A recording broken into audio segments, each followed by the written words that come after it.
Au sommaire de cette édition, la série d'attaques terroristes qui a endeuillé la France vendredi soir. Au moins 127 personnes y ont trouvé la mort. L'organisation de l'État islamique est pointée du doigt. Regain de violence au Burundi, l'Union européenne évacue son personnel du pays pendant que la Belgique encourage ses ressortissants à partir.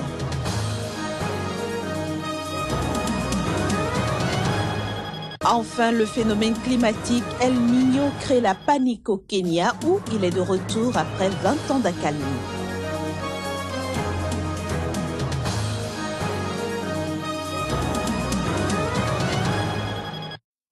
Voilà pour le sommaire de cette édition. Madame, Monsieur, ravi de vous retrouver. Bonjour à toutes et à tous. Nous démarrons par l'actualité française. Au moins 127 personnes ont été tuées vendredi soir à Paris dans une série d'attaques terroristes sans précédent. Attaques qui ont eu lieu entre autres au Bataclan et au Stade de France. On déplore par ailleurs plus de 200 blessés, dont 80 grièvement atteints, selon une source proche de l'enquête. Voici les images. Paris s'est réveillé ce samedi avec des titres évocateurs à la une des Canards.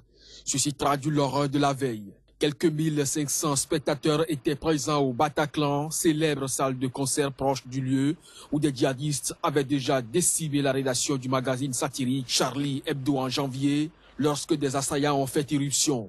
Ils ont tiré en plein dans la foule en criant Allah Akbar. Près du Stade de France, un kamikaze a aussi trouvé la mort en se faisant exploser. Rue de la Fontaine au Roi,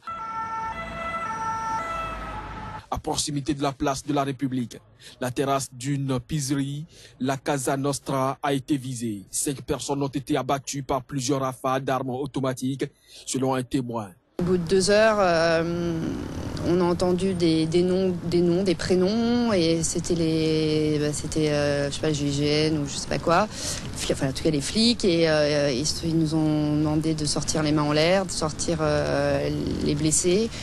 Et on est sortis, ils nous ont protégés. C'était une boucherie, c'était un carnage, des gens morts partout. Beaucoup de cris, beaucoup de panique. Tout le monde s'est jeté au sol. Mais après, c'était méthodique, quoi. Ils tiraient un peu partout au hasard. Et après, ils tiraient je l'ai vu tirer dans des gens, dans la foule, au sol. Donc là, on s'est dit, ça va mal finir, donc il faut qu'on s'en aille. Donc on a essayé de partir, chacun de notre côté, un peu comme tout le monde. Les condamnations sont aussi venues rapidement du monde entier. Le président Barack Obama a promis que les États-Unis allaient aider la France à traduire les terroristes en justice. Le Kremlin a dénoncé des attaques inhumaines. La chancelière allemande Angela Merkel s'est dite profondément choquée par ces attaques à l'évidence terroriste. Et le premier ministre israélien Benjamin Netanyahou a assuré la France du soutien d'Israël. Plusieurs partis et personnalités politiques de tous bords ont annoncé la suspension de leur campagne pour les élections régionales prévues les 6 et 13 décembre. Ces attaques surviennent 10 mois après les attentats djihadistes de janvier contre l'hebdomadaire satirique Charlie Hebdo, une policière et un supermarché Kasher à Paris qui avaient fait 17 morts et ont été suivis de plusieurs autres attaques ou tentatives. Actualité sur le continent africain à présent. Au Burundi, la violence continue de prendre de l'ampleur. Face à la situation, l'Union européenne a décidé d'évacuer du pays son personnel non essentiel. De son côté, la Belgique conseille à ses ressortissants de quitter Bujumbura. Il s'agit d'une mesure de précaution destinée à protéger les personnels concernés.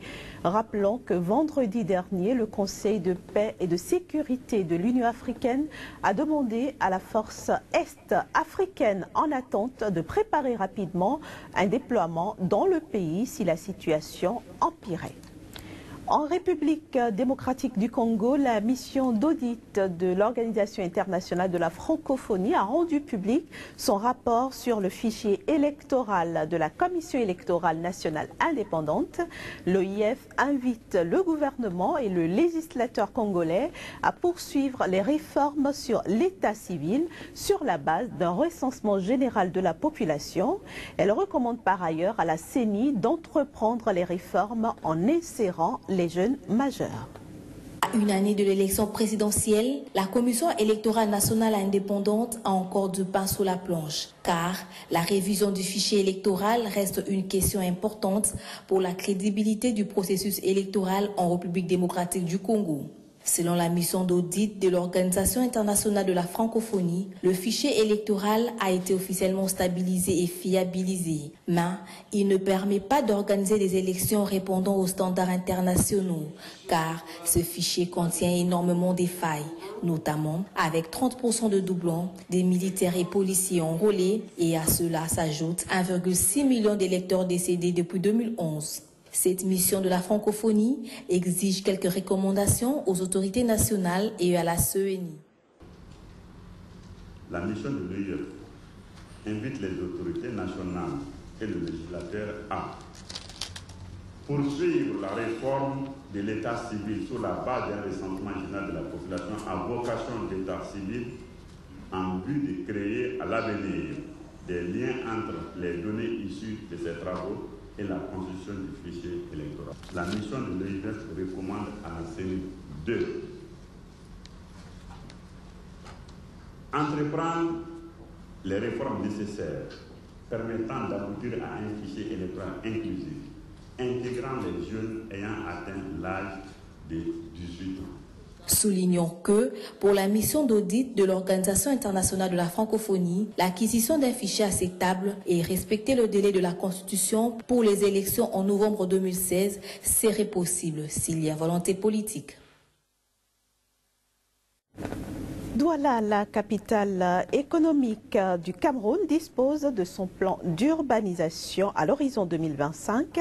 Celui de la fin des années 50 étant devenu obsolète, le nouveau plan vise à poser le diagnostic du cadre et du processus d'urbanisation et des perspectives de développement de la ville. Nous faisons le point avec Narcisse Ouma. Douala, la capitale économique du Cameroun, a son plan directeur d'urbanisme à l'horizon 2025 et le plan d'occupation des sols. L'annonce a été faite hier à la presse par Dr Ntonin Fries, le délégué du gouvernement auprès de la communauté urbaine de Douala. Douala dispose déjà de son plan de transport et de déplacement. Ce document existe.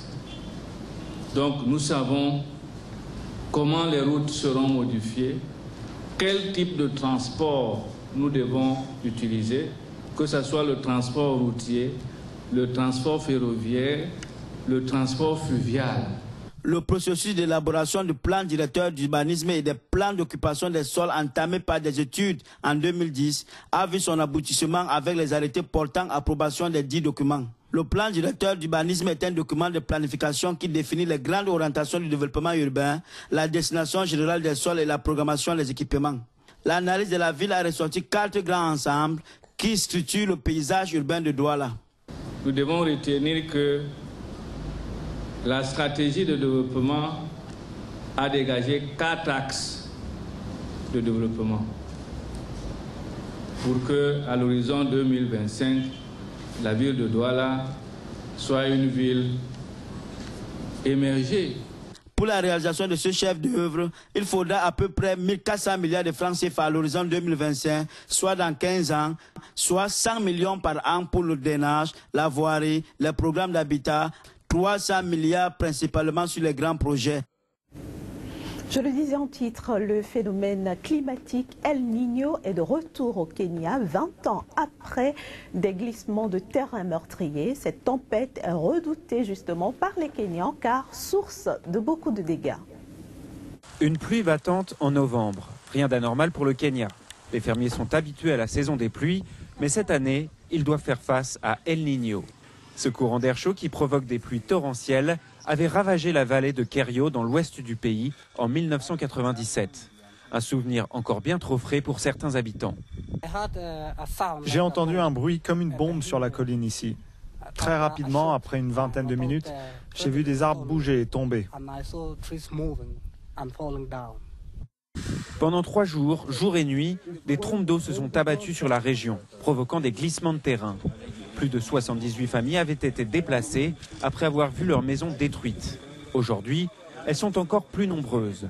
200 familles habitent un camp temporaire installé par le gouvernement à l'époque. Ils appellent ce village El Niño.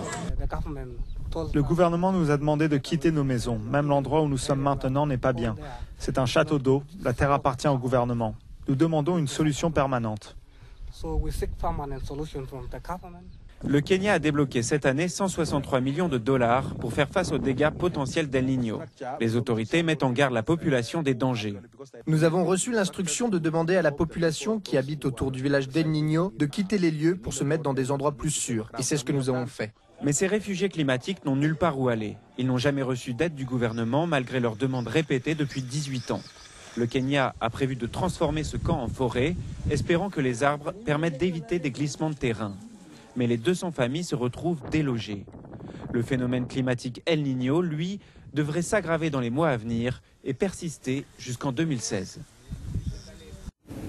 En Afrique du Sud, eh bien, les étudiants ont obtenu vendredi de recevoir leurs cours en anglais et non plus en afrikaans, la langue de la majorité blanche qui avait été instaurée lors de l'apartheid dans le pays. Il s'agit pour ces étudiants de l'aboutissement heureux de plusieurs mois de protestation.